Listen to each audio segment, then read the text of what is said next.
Welcome to the Football Guys Dynasty Show. It's me, your favorite professional nerd, Jagger May. And then joining me, as always, is our Dynasty captain, Jeff Bell. And I have one of my favorite people in the industry with me, Matt Cooper. He manages the Dynasty Nerds Film Room. He also has his own podcast and website, Couch Scouts. He is an absolute film grinder, just like myself. But we will have him on talking some rookies next episode. But we're going to do our usual who pooped the bed and who didn't. And boy, we got some stinkers. Kirk Cousins. Is it Jover? It is. Newsflash, it is, Jeff. Like, what's the price for Michael Penix now? I mean, going up week to week, but I mean, Cousins probably arguably had a decent game relative to what he had shown a couple weeks ago. But yeah, it's trouble. I mean, we've gone now 4 weeks without a touchdown pass. They lost by 3 touchdowns, obviously, against the Vikings. That whole team is falling apart around them. You can really tell that where they stood a month ago when they stood 6-3, having beat the Buccaneers twice and kind of really locked into the NFC South lead, they looked fantastic at that position. And now they've lost 4 straight games. They've lost control of that division. They look like the season is winding up very, very quickly. And yeah, I thought that if they show that what they did on Sunday, that they should be going to Michael Penix. Would you buy? Is there any scenario where you'd buy Kirk Cousins right now? I mean, if it's cheap enough and I'm desperate enough at quarterback, I would consider. I don't know that his career is over. I think that right now it might be, I don't know. We've seen quarterbacks moved with bad contracts before. We've seen finances doesn't seem to be an impediment in terms of the way that we think it would be. So I think that there's desperate teams around the league that might still give Cousins a chance. I don't think he's done in the league. I think he's just had that Achilles and pushed through it a little bit in the early part of the season. And now the long season has kind of worn on him a little bit. Yeah. What about you, Matt? Obviously, Penix's prices, the price of the bricks going up. But with Cousins, do you think he's cooked? Is it over? It's hard to say that it's not. Over the last 4 weeks, he has 8 interceptions and 0 touchdowns. So that's not getting the job done. And he doesn't look like he is playing with much confidence right now. I don't know if it's a physical thing, like if he's physically washed or just mentally something's not clicking right now with that system. Confidence is low all the way around. Like Jeff said, if he's cheap enough and I'm desperate enough, I think, there are going to be some weeks that you can play him in fantasy probably between now and the end of his career. But the outlook is not great for the long term and even really for the short term. Like you can't feel great starting him right now in your fantasy lineup either. So To be fair, Kirk Cousins has had, pun intended, a lot of doo-doo streaks, throughout his career. Where he'll have like 3 weeks where that dude is ungood. And we had one of our viewers. I made a comment that I don't think there's much of a difference between Sam Darnold and Kirk Cousins. And they said it's about 2 points per game for Justin Jefferson. And as you're right, I'm not like calling you out for that. I don't even remember what your name is right now, and I don't have time to look it up. But it's touchdowns are a huge thing. And I think for the most part, if you have a decent offense, that is something that you could count on making an uptick on there. And then now you see why I said there's not a lot of difference between Kirk Cousins. As we've seen Sam Darnold, he'll throw like 8 straight picks and then 8 straight touchdowns. It's like Jameis Winston. Everyone's like, well, why doesn't Jameis Winston start somewhere? It's like, because you know what you get with Jameis Winston. You're going to have a good time, but you're going to have a really bad time sometimes. And sometimes that is 2 games straight. Sometimes it's a lot in 1 quarter. You just don't know. The consistency is huge at quarterback. And if anything, that's what separates good from great. And if anything, okay to good even is just that consistency. Yeah, he has a big arm. Yeah, he's smart. But can he consistently make plays, and can he avoid making, I guess, horrible mistakes? Do we see Josh Allen doing that now? Do we see Patrick Mahomes doing that now? We'll see them make a bad play, but we may see them have a bad game. But even someone who is sporadic as Josh Allen, you'll never see a streak like this out of him. So. Yeah, and I think where Cousins struggles, I mean, you talk about Josh Allen, maybe look at Lamar Jackson, players like that, they can erase mistakes, or they can erase small windows with their physical gifts and ability there. And Cousins never had that. And so when even at the level that he was at, if you're diminished from that, then yeah, it's like Peyton Manning, late career Peyton Manning, where Peyton Manning knew exactly what the defense was going to do. He knew exactly pre-snap where everybody needed to be, but he was throwing lollipop balls every time that he tried to go 15 yards down the field. And there was a whole season of that. He got benched for Brock Osweiler for periods, and then he kind of pulled it together just well enough to win the Super Bowl. But that was really a team that was built with a very, very strong defense and a lot of skill talent around him. You're kind of, there's a little bit of that in Kirk Cousins' game right now. But I am hesitant to say it can't ever come back. But the one I keep going back to with this, and it's completely different sport, completely different thoughts, but is Kobe Bryant having that Achilles injury at 34. And when you look at Kobe Bryant's career prior to that Achilles injury, he at 34, he was fifth in the MVP voting. He looked like everything was still going. After that injury, he was essentially done, and he dropped from being the Kobe Bryant that could score 25 points per game to like an 18 points per game player, or like really had to grind it together to get up to like 20 points per game. And he said after he retired that basically he felt like he could keep going forever until that Achilles injury. And then it just never was the same after that. And so I do think that that's the potential outcome here for Kirk Cousins. Yep. I would also, just to underscore the point I made earlier about not feeling good about putting him in your lineup right now, I have currently quarterback points per game sorted from weeks 8 through week 14. And if that feels arbitrary, it is. It's for a point that I'm making later about Matthew Stafford. But for the sake of this conversation, I look to see where does Kirk Cousins fall on this. And he's all the way down at QB 32 from weeks 8 to 14 on a per game basis. So he's not even a guy that you can feel remotely good about plugging into your QB2 spot in a super flex league. He's just not getting the job done. Yeah, and it's funny you brought up basketball. I was going to bring up the same thing because, especially in today's NFL, if you don't have that physical element, well, if Josh Allen's not having a good passing game, he's like, oh, I guess we're playing bully ball. It's like basketball. It's like, oh, they're fitting a three. Let's go attack the bucket, and vice versa. Kirk Cousins can't do that. You could do that a little bit with your running backs with Tyler Algier and Bijan Robinson, but it just makes it incredibly difficult. Before we move on to our next guy, got to pay some bills. If you like this content, if you want to see more of Matt Cooper, help pay my bills so I can buy subscriptions to film. Hit the like and subscribe button. Also, if you're on Apple or Spotify, reviews really help us out on there. Just leave us 5 stars. Leave us your trades there, whatever you want. We will answer your trades for stars. We work for stars, essentially. And also go to the website, footballguys.com/plans. We've got some new merch over there as well as articles, and we are currently cooking up our rookie content. So you want to get ahead of that. The next one we're going to talk about, Chuba Hubbard. Man, I should have bought him while I could. What is the price for Chuba Hubbard now, Jeff? Because Jonathan Brooks is cooked for another season. I mean, it's like this too late. And you got to think, who is going to trust him now at this point? He's turning in. We've seen this with Rashad Penny. We've seen this in a player before. And I'm not going to put up alarm bells because injuries are different from person to person. But I mean, the price of the brick is down. Yeah, and we've talked all throughout the last couple of months about our schedule's not allowing us to go out and go buy those guys that we want to buy. And Hubbard is definitely one of those that I've been telling people to buy, and I have not been able to really do it myself. And now I'm kicking myself because you're exactly right. And we saw this past week, he went for 90 rushing yards and he had 4 receptions in that game. And so the reason why I picked those arbitrary numbers is because he's done that 6 times this year.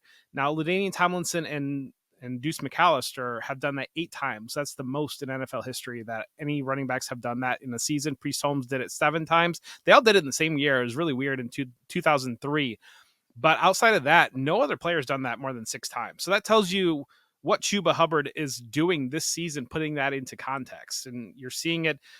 the yardage isn't really there in the pass game. He's just catching some short dump off passes, but the yardage is certainly there in the rush game. He has looked effective, and I know Matt is fantastic with it when it comes to prospect scouting, and he certainly remembers back Chuba Hubbard, the year before he came out, he was everybody's darling when it came to Oklahoma Debbie, when it State. came to at Oklahoma State, and then he had a kind of a down year his final year in college, and that took a lot of shine off that prospect profile, but everybody was buying him in Devi. And so you've got that, and it's finally hit. And this is a fantastic situation for him. He's got a coach that believes in him. Going back to the preseason, Dave Canales kept going back to bat and saying that Chuba Hubbard has stepped up as a leader within this team, and he has been fantastic within that locker room. And so that the team believes in him, the production is there, he understands the system. Canales is really building it around him. And now with Jonathan Brooks, unfortunately, out of the picture, and at this point, do we have to write him off for all of next year as well? Or are we close to that? Because it's so late in the season, and it's the same injury as he had last year that really cost him all of this year. You're looking at another full season of bell cow Chuba Hubbard, and yeah, the value on that is what, at least an early second, if not a first at some point. Yeah, if I had Chuba Hubbard, I don't think I would sell him for less than a first at this point. Like Yeah. I don't think I would take an early second. So the production's there. He passes the eye test. Everything that you mentioned. I'm not going to repeat all of it. He looks fantastic. He's producing, and they've got him locked up on a long-term contract extension, which they did before Brooks got hurt. So, yeah, as somebody who liked Jonathan Brooks a lot, I'm really sad about the way that his career has gotten started here. It's just a shame to see somebody that's that talented and got the second round draft capital, and even looked good a little bit last week, um, in a smaller role for the Panthers, but they were trying to ease him in, and he showed some good flashes. And then for this to happen again, it's such a bummer, man. Yeah, and it's the way I look at it, it's like Rashad White. And here's why I specifically use him. Everyone knows what Rashad White can do on third down in the passing game, when we just know he's just not a very good runner. Chuba can do all the stuff Rashad White does in the passing game, and he's a good runner. And we understand just how crucial the running backs are to Dave Canales' system. And I'm going to take it a step further that, spoilers, guys, we're going to talk running backs tomorrow on tomorrow's episode. Let's say Kyle Manon guy, Woody Marks, or Trevion Henderson fall in like the third or fourth round. We know how Dave Canales will use two running backs early and often. I would take any of those guys if they fall. This class is deep. I'm worried about Jonathan Brooks just being a Panther in the future. And like I said, we've seen this before with Rashad Penny. Rashad Penny was like a first round pick, and he couldn't stay healthy for 2 years. And then he had 1 year essentially where he could do anything. So, Jonathan Brooks isn't a player that I'm buying anymore. I don't even know what I can do with my shares that I have, because I have a lot of them. It's just really unfortunate all around. And like you said, I'm going to send first now on rebuilders. Like right now, if I have a late first, I'm just going to go send it for Chuba Hubbard, because I have a running back that I know a team loves and is going to use. And a fun fact why he's emerged as a leader, I think he's the longest tenured player in that locker room of the Panthers. So he's really important. And if you got a first, don't wait so much for the shiny new thing. We've especially learned that this year. Unless it's Ashton Genty or an early first, I would go send it right now for Chuba Hubbard. You mentioned what to do with your Brooks shares. I don't know what you can do besides just hold and wait and hope for the best. I will say one takeaway from this for me, and I don't know if you guys think this is like an overreaction, but after being pretty in on Jamison Williams, and then this happened with Brooks, and I was pretty in on Brooks too, I'm going to be very, very hesitant moving forward.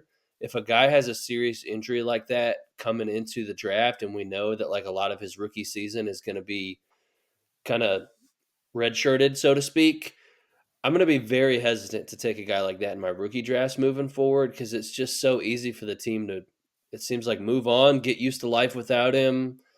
We saw this with Jamison Williams too. Like he's finally starting to show some things here in year 3, but the team, I assume when they traded up to draft him in the first round, they thought they had big plans for him. But when he's not available for as long as he was, it's like, well, we just got to move on and get used to life without him. And I think we're kind of seeing the same thing here with Brooks. So that's going to be something that I'm not going to be as quick to say, well, he'll recover and long term, I like the talent and the draft capital's still there. So I'm going to still draft this guy and feel good about it. I think I'm going to be more hesitant in those scenarios moving forward. I know I'm hesitant to count running backs like on a lot of these rebuilding rosters now. I'm hesitant. I'm going to step further. I'm not going to count late first or at least early seconds unless I know them as like a running back. Because I did that this year. I'm like, all right, I'll be able to get Brooks and Benson, and they'll be able to win a job, or they'll be able to do this. I think that's a risky process now. And like a lot of these other people that I've shown the data, let's say like someone Jordan McNamara has said like the value of a lot of these other running backs that we could have gotten incredibly cheap, like Joe Mixon, like James Conner. I mean, they're right. Now at this point, if a team likes him, I am not counting on a future running back. And everyone keeps getting upset at my big board because they're like, well, why do you have this tight end and this wide receiver over running backs? It's like, because I just no longer, there's just not that many jobs, guys. We got to keep thinking, well, this guy's going to come in and start. That's just not true. And one reason why I quantify grading is because it helps you look year over year of how these guys actually are talent wise. And because a lot of times we think and we look at prospects, and we're like, well, he's the best guy I've seen this year. So because he's the best guy I've seen this year, he's going to come in and be the best guy for a team. And that's just not how things work. And that's not how teams look at it. So yeah, if we have an especially strong tight end class and we have a lot of these wide receivers where I could see usage, I'm going to take shots on them and then assume that I can get value at running back later and have the same. Well, if one guy gets injured, I can get him later. Well, we're going to talk about Isaiah Davis later. We're going to look at Bucky Irving now. A lot of these, Isaac Guerrero, the same theory that you're applying. Well, I'm going to take this guy in the second. You can apply to the third and fourth round and then get something that is a little bit stickier, like wide receiver and tight end talent. I'm sorry for that long-winded rant.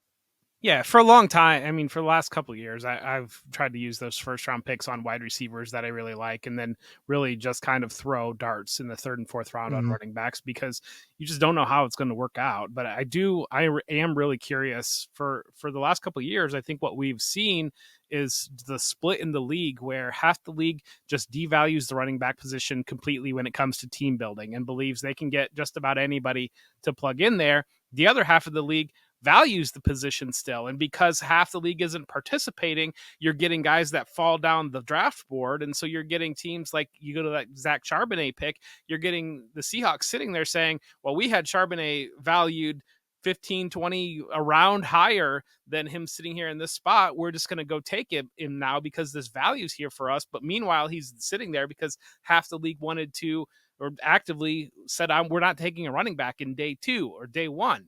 Now, I wonder, because it's such a copycat league, you're seeing two things happen this year. You're seeing kind of the return of the bell cow running backs where teams are more willing. I think that they've figured out how to preserve these guys a little bit better than maybe traditionally. And you think back of like late 90s, early 2000s, you were running the ball 25 times into the middle of the line. You had 350-pound Gilbert Brown falling on you. Now you've got 287-pound defensive tackles in there in the middle of the line that are trying to rush the passer. And it's a little bit more space. It's a little bit just a pace and space, wear and tear that you're hitting on the bodies. I mean, you go back the jacked up era in the mid 2000s when you were watching those highlights on Sunday Night Football, or Monday Night Football. You watch that stuff now. If you watch a lot of football now and you see some of those clips, you're like, oh my God, like they were playing football like this. And I think that has happened. I think that rugby tackling has kind of made its way in because it's more of a sure wrap. But I think as a part of that, it's not striking like it used to be. It's more, let's wrap the guy and let's get him to the ground. And I think that that's helped maintain these guys. I think when you look at the run game, just in general, the pass game, you've got the RPOs that quarterbacks are taking taking work. You've got these short passes to wide receivers or wide receivers on jet sweeps, these types of things that really jet sweep has not been in the NFL that long to become part of it. And you look at the college game, like that's been a long time staple of the college RPO run game. And so you're kind of spreading the load a little bit. The other thing is teams don't want to tip their hand. And so they don't want to push one way or the other. The last thing is you see Saquon Barkley, Derrick Henry, Josh Jacobs. These teams at the top of the league went out and capstoned their teams. You look at the Lions, 2 running backs there, David Montgomery, Jahmyr Gibbs.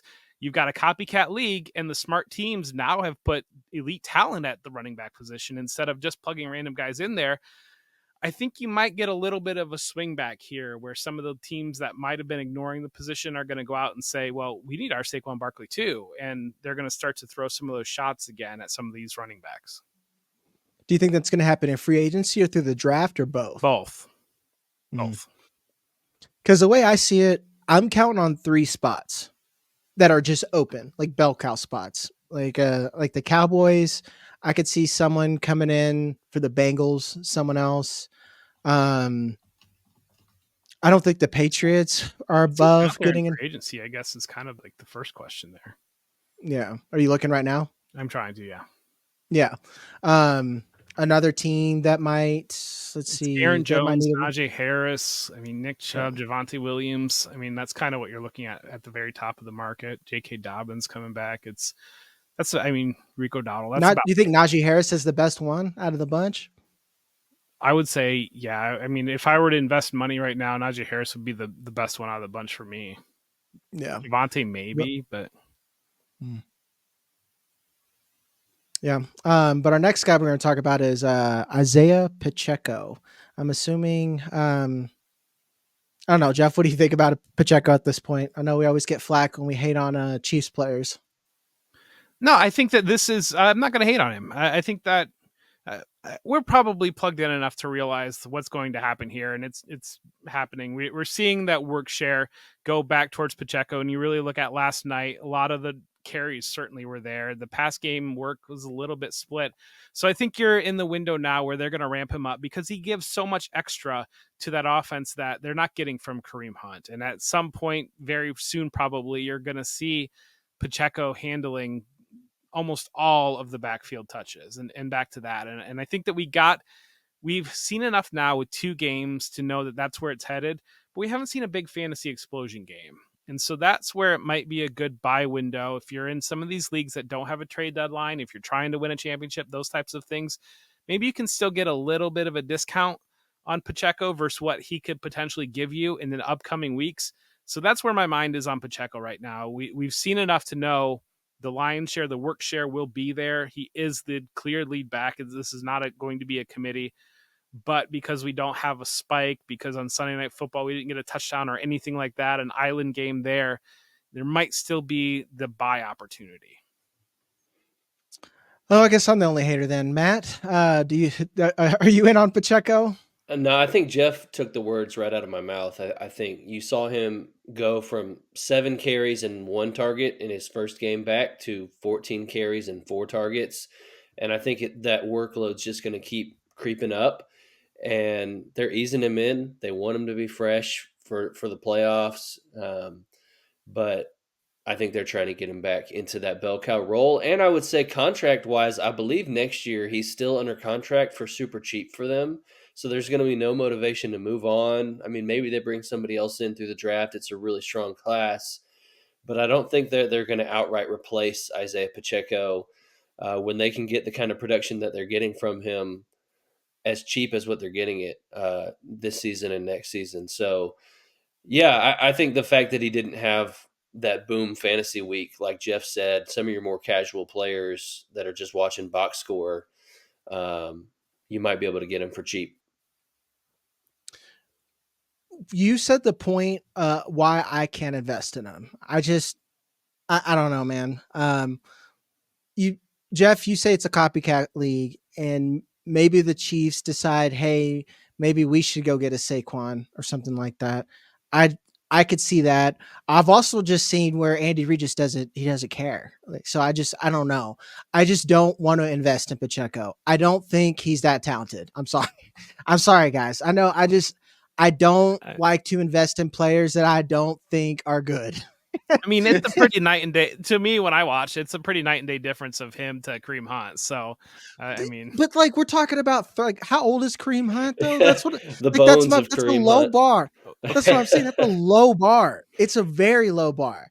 You know, we even got this Skatibo kid now that I need to look at. It just, there's so much that it's just hard for me not to see someone else coming in he and looks a lot better than earning Carson touches. Steele. So there.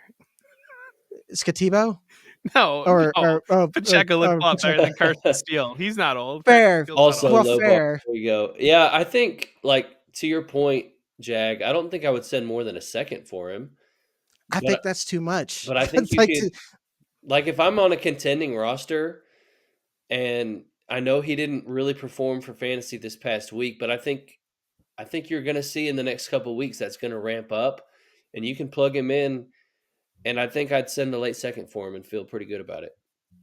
maybe a late second, but he's one I'd want to trade a player that I'm kind of fading.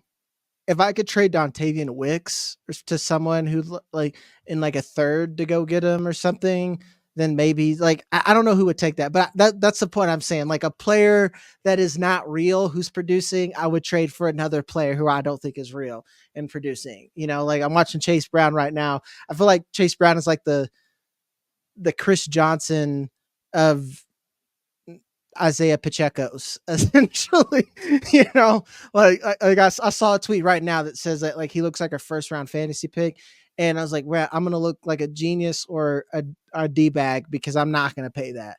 I just can't do that. And maybe next year I'll adjust, but it is not that this day for me. So, like, if the second's a price, that's rich for me. That is, after all that rant I did about, like, not hyping up future running backs, is like, I can just get another Pacheco that's younger and might run better at that cost. So Yeah, I wish I could trade you guys Chuba Hubbard for Isiah Pacheco plus right now because we might have a deal there. I'd buy Chuba Hubbard for Pacheco plus. Like, what would be the plus? Like, Pacheco in a second? I would certainly sell you Chuba Hubbard for Pacheco in a second. I would take Chuba in a heartbeat. Matt, where are you at on that side of that trade? I think I'd probably take the Chuba side as well. I mean, Yeah. depending on where the second is, if it's an early second, I don't think I'm doing that. But Mm-hmm. Yeah, yeah, that's true. If it's an early second, like top 3 or 4, then that might be different. And now we're starting to know of what those picks, like, you basically do know where your picks are at this point. All right, the next one is Amari Cooper. He did some stuff, and he was a part of Josh Allen's big day. Jeff, where are you at on Amari Cooper?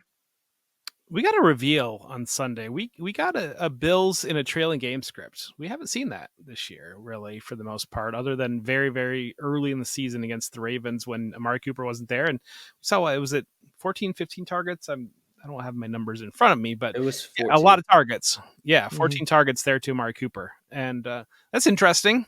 I mean, as a Bills fan, I didn't know 14 targets would be in potential play for Amari Cooper, and seeing that, I think you're starting to have a different conversation about Amari Cooper on the Bills, and I know his future might be a little bit up in the air if he's going to stay in Buffalo or not. But if you're talking about a guy that can get 14 targets from Josh Allen, you're talking about Stephon Diggs territory in fantasy. You're talking about a top 5-ish fantasy wide receiver for a guy that I think he kind of had settled. Most viewed him maybe in like 20 range or so. Like, I don't even know for sure. Jag, you might be more plugged into the ECR than I am, even at this point of where he was getting ranked, but it certainly was not top 10, much less even top 20. And it's there. Now, if this type of game script, or even in a more neutral game script with a healthy Amari Cooper that Josh Allen is comfortable with, is in play. And so that's interesting to me. Yeah, he's been outside my top 30. So my question, before I kick it to you, Matt, what is Amari Cooper's contract? Do they have him for longer than a season, or is he another mercenary? I think he was leaning more towards mercenary, but I don't know that they have anything stopping them from signing him long term. That's true. So Matt, where are you at on Amari Cooper? He's got an old man game, and that matters to Hmm. me. He is You going to know. be a free agent, so Oh, he is. I think he reworked his deal with Cleveland, so it's the last year, but Yeah, there's nothing there to stop that. yeah, he does have an old man's game. He's a route runner, which Yeah, I think exactly. that ages well. He doesn't look washed to me. I think he was very checked out in Cleveland, but not Yeah. washed. And Yeah. 14 targets is really interesting. I would like to have seen it more than once before going out and trading for him. Like, you don't trade for him unless you're a contender. And if you're a contender and you've only seen him do this once, it's like, can I really trust him? If I plug him in my lineup next week, is he going to go right back to 3 targets, which is what he had in his other games with the Bills? I think it's more about, like, he still only played 53% of the snaps in this game in spite of 14 targets, which is kind of wild. And, compared to like 78% of the snaps for Khalil Shakir, I think he's still learning the system. And so I don't know. It might be a little bit of a roller coaster here at the end of this year, and then you don't know where he's going to land. So if I'm a contender and I need production,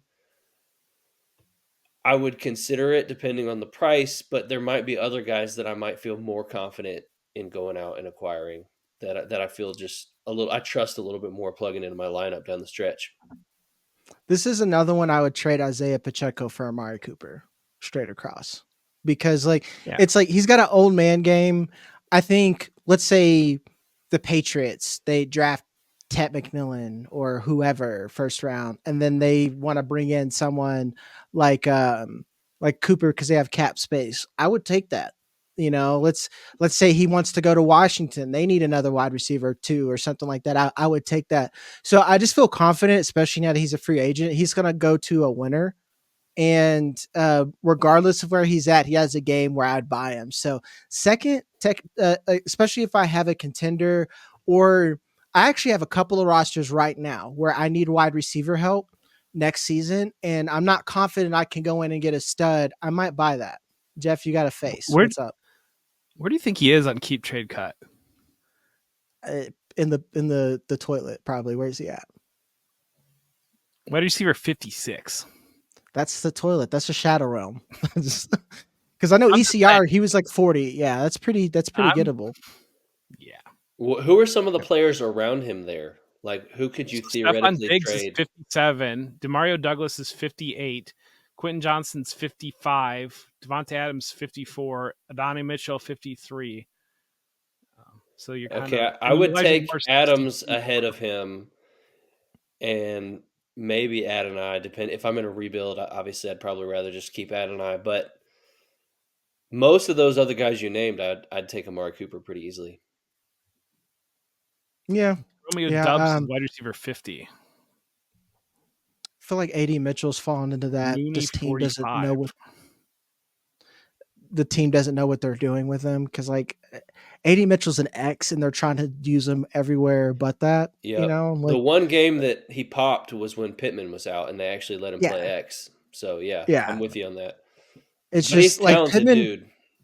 Yeah, Pittman is like which one of these don't belong, and it's Michael Pittman. You got a really fast Z with Alec Pierce. You got a really fast shifty slot with Josh Downs. You got a really fast X, and now you've got like Kareem Abdul-Jabbar not fitting into the Showtime Lakers system, and Michael Pittman there. Where he wants to slow everything down.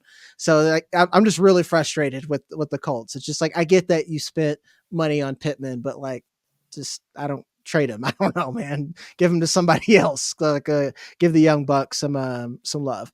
Next, we got Isaiah Davis. Akash Patel made an interesting point that he had more shares of Isaiah Davis on his taxi squad than he did Braylon Allen because of they had similar draft capital. They went, if you really think about it, and when you look at production.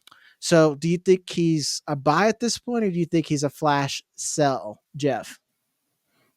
I mean, I lean towards hold at this point. I mean, if you can sell him, just because when Breece Hall is healthy, and we know Braylon Allen's there, I don't know what you have when Breece Hall's healthy. So if somebody's willing to buy here, if we see Breece Hall put on the IR and somebody will buy Isaiah Davis, I mean, you sell him at that point just because that's the way that it is, because he's a cost controlled rookie that's going to be there for 4 years probably. And so, yeah, you're hoping for these situations that spike up a little bit. It's a different vein, but it's a little bit like Keaton Mitchell, where like Keaton Mitchell was like so red hot. And even this offseason, when they got Derrick Henry, you could sell or hurt Keaton Mitchell. And he's certainly not done the things that Keaton Mitchell have done on the field, and a healthy Keaton Mitchell has. But just these deep backs, when you day 3 back, more often than not, when you can sell a day 3 back for profit, that I have a ton of Isaiah Davis because he went undrafted in a ton of leagues. And so I grabbed him after the draft ran. It's one of my favorite things to do, is go out there and grab the 3 or 4 usable potential pieces that don't get drafted in the rookie draft. So yeah, sell him if you can, but at the same time, I'm intrigued. I really liked him coming in. I liked his skill set, and I like what we've seen so far from him. And we've seen in 2 games here, it's 2 touchdowns. You can't really count on that, but we saw a 50% split, like almost dead down the middle between opportunity, between snaps, between him and Braylon Allen. So that's interesting. That's the directions that the Jets leave. And it's not like it was a pass run split. They're willing to use both of them in both areas of the game. Yeah, it makes sense. I don't own any of Isaiah Davis. I really fumbled the bag with some of these late picks. This, like I told you, Jeff, like this last season was the least deep I went in scouting because I spent the entire time quantifying everything. So I did something different. But like next year, I wouldn't let anyone go because, like, to me, Isaiah Davis almost looks better than Braylon Allen does at this point. I've never thought Braylon Allen was that great to begin with. So, and it's like he's young and he looks better, but Isaiah Davis, I'm like, oh wow, that looks like a Breece Hall Jr. Like to me, that didn't look like much of a fall off. Whereas when you put in Braylon Allen, it's a lot different. Did you watch much Isaiah Davis, Matt? Did you like him at all? I did actually. I thought he had really strong power and contact balance. He's listed at 6'1", 220 pounds. So he was a tackle breaker and showed a little bit of third down skill set too. Was strong in pass protection. Obviously, he got 6 targets in this game this week, and I had a higher film grade on him than Braylon Allen. So, I mean, this was It's not hard. before they, yeah, no, I wasn't the biggest Braylon Allen guy, but like I had Isaiah Davis graded higher. And so when they went kind of both to the same team, 1 round apart, I was like, I actually might bet on Isaiah Davis to win the backup job, which that didn't exactly happen. But, now we see that when Breece did get hurt, 50-50 split, like Jeff just said. And I think Davis actually got the more valuable touches in the red zone and the targets in the passing game. Targets. So, but at the same time, everything Jeff said about when you get found money like that, a guy that was basically free, day 3 pick, probably not a lot of long-term value, and you can flip him to a desperate contender for a profit, I think that's a move you have to consider. I mean, I don't know that you could do this in most leagues, but there might be some leagues where you could get a 2nd-round pick. Maybe the Breece Hall owner had Braylon Allen all year thinking, I've got the handcuff, and now they're kind of panicking. Can I send Isaiah Davis for a 2nd-round pick? And the guy accepts it, and it's like a late second, so he feels okay about it. But you might be able to get that done in some leagues. Not all, but that's a move that for a day 3 pick, even though I like Isaiah Davis, I enjoyed his film, you make that move every time. He's also a Jet. It's like you got like there's like multiple things. And here's what I like to do. I'm not so much try to get like a pick. If I can get a 2nd, that's fine. But I think a lot of people might reject that. Is I use them as a sweetener because like I'm like, what can I tack on to Michael Pittman to save me from my sins? So like you go to a contender and you're like, hey, you got Breece Hall, you lost some receiver depth. Here's some Michael Pittman, Isaiah Davis. Will you give me a 1st? That's what I try to do. you both are plugged in enough to know that when you get in those rookie drafts, it's usually around the 304, like 303. There just things just fall off a cliff. And to Yep. me, it's usually like you've got those tiers where you're talking about the top 8 in the draft is like a different tier. And then like the 110 isn't really all that different from like the 205 in a lot of rookie drafts. And then you start to look at like the 208 to like the 304. And then like once you get past that 304, you're like, I'm just throwing stuff blind and hoping something hits here, even like through the end. So Davis are like those types of players, especially early, especially when people aren't really thinking about that. That's where like you're looking at like your 402 or your 310 and trying to turn that into like the 211, like Matt said in second, but like a step up where they're saying, well, I mean, I'm getting Davis to plug in. I am still getting a draft pick back, because we all know once we get into rookie season and everybody's grinding mock drafts, to step into those tiers is next to impossible. People want an insane premium to move 6 picks on a tier, but right now you can do that. Yep. I'm trying to do that now. It's funny you mentioned that. Like, I literally scheduled time for myself to send trades. I was like, I'm going to sit here and I try to incrementally move up, turn those thirds into seconds and whatnot.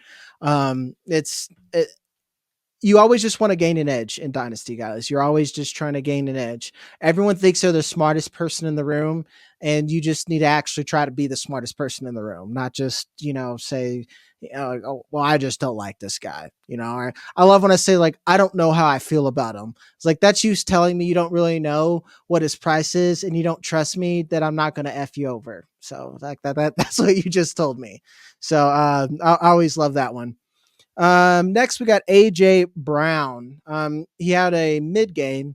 I really only mid if you had PPR. It was like 4 catches for 40 yards or something like that. Already complaining about Jalen Hurts doing some real big wide receiver 1 energy. Where are you at with AJ Brown, Jeff? I missed the wide receiver 1 energy. That makes me excited because usually that means that the guy's going to get fed the next game, because we haven't seen it at all. And No. so over the first 4 games, the Eagles, Jalen Hurts was throwing, I think, something like 33 passes per game. Since then, it's like 21 passes per game. They are not throwing the ball at all. And so for AJ Brown, it's a minor miracle that he's been wide receiver 10 in fantasy since week 6, because he's just not getting any sort of volume. And this is when he came over to Philadelphia. That's kind of was our struggle, our frustration with him in Tennessee, where we would see the flashes, we would see the type of player he was, but it was a lot of these games where it was 4 for 68, and you're like, damn, if that was 8 for 112, I'd be pretty thrilled. But 4 for 68 leaves me sitting here saying, I really wish it was 8 for 112. Yeah. And so you're kind of in that realm with AJ Brown right now. And that's frustrating because, and I don't really blame the Eagles for being that. Obviously they're winning all these games. You can't say a team is doing something wrong when they're winning every game. You got Saquon Barkley running the way that he is. I'd be giving the ball to him too. It's just that you're just not getting anything out of touchdowns from these receiving options that we've come to rely on the last couple of years in fantasy. Yeah. And to me, it's just, I know I always make this, but it's what we say about the 49ers. They've got a lot of talent now. And I think AJ Brown is closer to where we had Brandon Ayuk valued than he was to be in top 5, because they just don't need to feed him like that. Like, okay, we can go to Devonta whenever Dallas Goedert's healthy for 2 games. We can use him. Now we got Saquon. That's a threat. And even Kenneth Gainwell earned some targets. What do you think the cost is for AJ Brown right now? Is it a single first, or are we still paying like the 2 first, or, Marvin Harrison plus for AJ Brown, Matt? I think with the name brand recognition, like, I don't think you're getting him for a single first. I think you're going to have to pay top dollar to get a guy like AJ Brown. And I just don't know that I'm willing to do it at this point. Yep. If anything, I think you're trying to buy him for, this is why you do a package deal. You give him a wide receiver that you think is less talented than AJ Brown, but is producing more. And then you like shove a running back that they need depth for and give him on there. It's like, all right, well, I'm rebuilding and I have Tony Pollard. Here's Tony Pollard. And I keep bringing up Michael Pittman. Will you give me AJ Brown? I mean, on Keep Trade Cut, I mean, AJ Brown is 27. He's going to be 28 next year in that Mm. season, but he's still valued above Jackson Smith and Jigba, Vlad McConkey, Garrett Wilson. I mean, these are guys that you can get 5 years younger and get better production and maybe get a plus on top of that. Yeah. Jeff, in a Devy league I'm rebuilding in, it just didn't work out for me. I bet on Will Levis as a quarterback too. Luckily I sold him in time. Someone offered me Marvin Harrison Jr. for AJ Brown straight up because they're competing. And I said, yes. I was like, could I get a sweetener? And I just took it, and I felt like a win-win at that point. If like he's competing, they're kind of the same player, except AJ Brown's attached to a better offense. So to me, it's like you said, it's like, wow, I can get younger. And then Marvin Harrison Jr. he could probably end up being AJ Brown caliber player, And I think the bigger part is we've seen the Eagles now for 9 games. Like, this is the way that they want to play. And so the idea that, and it's not diminishing AJ Brown's potential, elite level, spike weeks, those types of things, those are all still very, very in play. It's just that when a team tells you that they want to throw the ball 19 times per game and other teams want to throw it 38 times per game, you kind of have to listen when it comes to a game of fantasy football of accumulating numbers. Yep. Yeah, it makes a lot of sense to me. I guess if you could try to buy him, you can. Next one we have on the list, you have Amon-Ra St. Brown. He's kind of in that same limbo as AJ Brown. You're hoping for certain games, and a lot of people said that he could be the wide receiver 1 overall and finish that with targets. And they're just spread the ball around. Jameson Williams has had a massive impact on this offense because it's just spread targets out everywhere. The offense is doing better than ever, but it comes to the point where you're going to have certain games and you're not going to have others. If anything, what is he going for on keep trade cut now? I mean, is he even viable right now? Or is he still got that name? That's a little high. He's I mean, I don't know who you'd have. Above Malik Neighbors, above CeeDee Lamb, above Nico Collins, above Puka Nacua, above Marvin Harrison Jr. There's no way I would take CeeDee Lamb. Or there's no way I'd take him over CeeDee Lamb at this point. It'd be really hard for me to do that. Puka Nacua over him pretty comfortably. Yeah. We're going to talk a lot about Puka Nacua on the trade show because I'm just not working hard enough to get Puka apparently. So that's what it feels like. Yeah. I'd rather have Puka at that price. It doesn't make a lot of sense. Matt, where are you at on the Sun God? Yeah. I mean, he was my wide receiver 3 coming into the season, but because of what you said about how Jameson Williams' emergence has changed the offense and just, I mean, the volume overall, he has cleared 10 targets twice all season. And he used to do that almost weekly. So I think that's the biggest, like, he's still a very good fantasy player. He's still got a lot of good years left. He's very talented. I don't know that the market has fully adjusted to what his role is now. And it feels like almost heresy to say it, but I do think he could be a sell if the community really is valuing him at Dynasty wide receiver 3 prices right now, and you could get that true haul for him. But it's not like I'm out on him as a player, or I still think he's very good. I love Amon-Ra St. Brown. It's funny, like we call these now Schrodinger's trade value. It's like a Schrodinger's player. I think he's a buy and a sell. If you can get significant value, if you can get Garrett Wilson plus, any plus, go out and get that. But at the same time, if you can move off a player that's going to lose value like AJ Brown and get Amon-Ra St. Brown or something like that, I think I'd almost rather have that and get younger. Yep.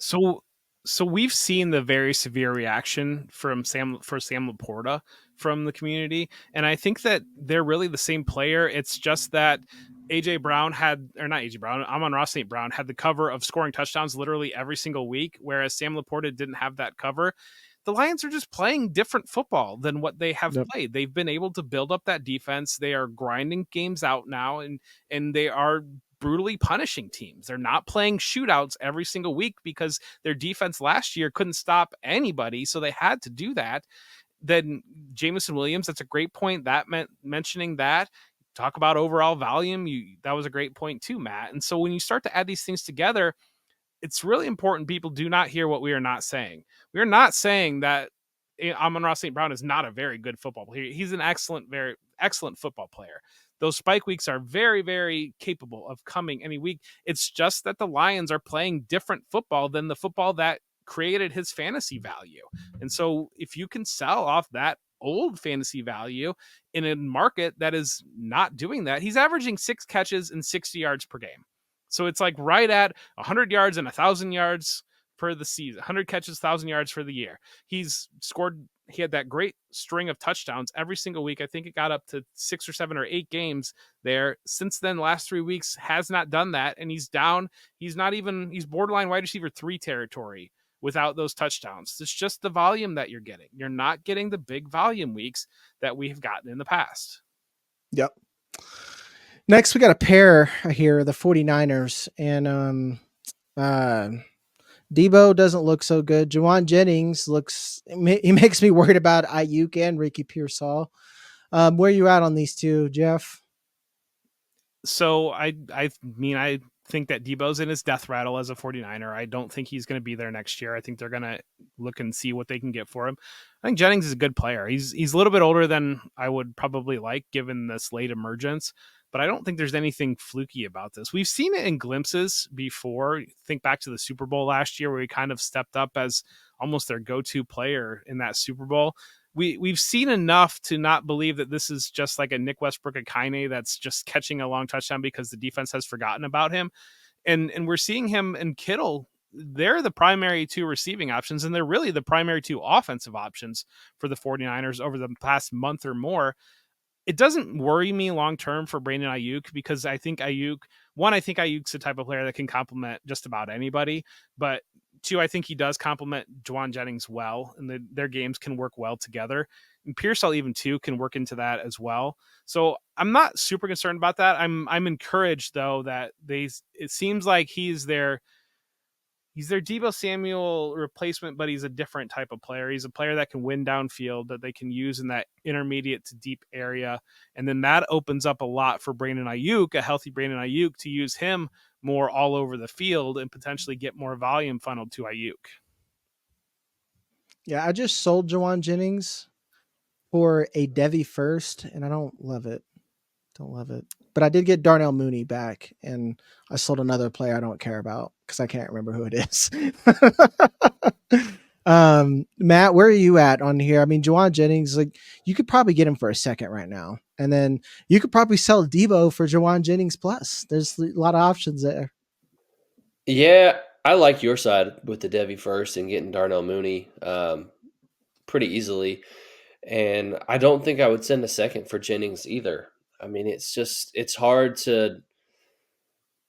Ayuk is out. He's their X receiver. And so Jauan is filling in and playing X receiver, and he's doing a pretty serviceable job with it. He's had, I mean, from a fantasy perspective, he's up and down a little bit. I mean, just last week he was 5 targets, 3 catches, 56 yards, no touchdowns, and you don't feel great about the production that he gave you. This week he booms and he gets that was in a 2 blizzard scores. though, and That's he true. was the only one that did fair. anything in that game. That's fair. Week before that, 7 targets, 5 catches, 40 yards, no touchdowns. So I don't know. I'm not trying to box score watch. It's hard for me to really fully buy into like long-term value on a 27-year-old breakout player, which you mentioned, Jeff. And I don't know. It's hard for me to buy in to Jennings at second round prices. You mentioned that with Pacheco earlier that you wouldn't pay a second. I feel that way about Jennings. And Deebo, man, I mean, I don't know what you do with Deebo other than like if you have him, you got to hold, right? But You don't have to. You don't have to do anything. I mean, Really think about it. depends what you could get for him, I guess. Like he's had a couple of big spike seasons. Like he's had 2 really spike seasons in his career. And for the most part, Deebo has been, more name than production from a fantasy standpoint over the years. And I don't think his game is going to age well because he's not a route runner like we talked about with Nope. Amari Cooper. And he's so dependent on the yards after catch and, taking the running back carries and that type of thing. I just don't think his game is going to age particularly well. So I would sell Deebo if I could get a good return from him. I just don't know that you can right now. Yeah, I just responded to a comment that we had earlier today from VN Available 747. He said Debo's value is as low as it can get. He's not extremely old. I don't get why people are freaking out. Even if he goes somewhere else, he's going to be the primary guy. That's just not true. That's just not true. Deebo has such a specific role that is best utilized by someone like Kyle Shanahan. Maybe Arthur Smith likes to do weird crap. Like that would be like a good spot for him or something. It's just hard for me to want It's not Deebo. a good spot for anybody. Not with that attitude, Jeff. But that is all we got for this episode. That was a long one, guys. Good show. We had a lot to talk about then. We're going to talk 5 more rookie QB or running backs, and then we have our trade show. So as always, I'm Jagger May. That's Jeff Bell, and that's Matt Cooper. And we'll see you on the next one.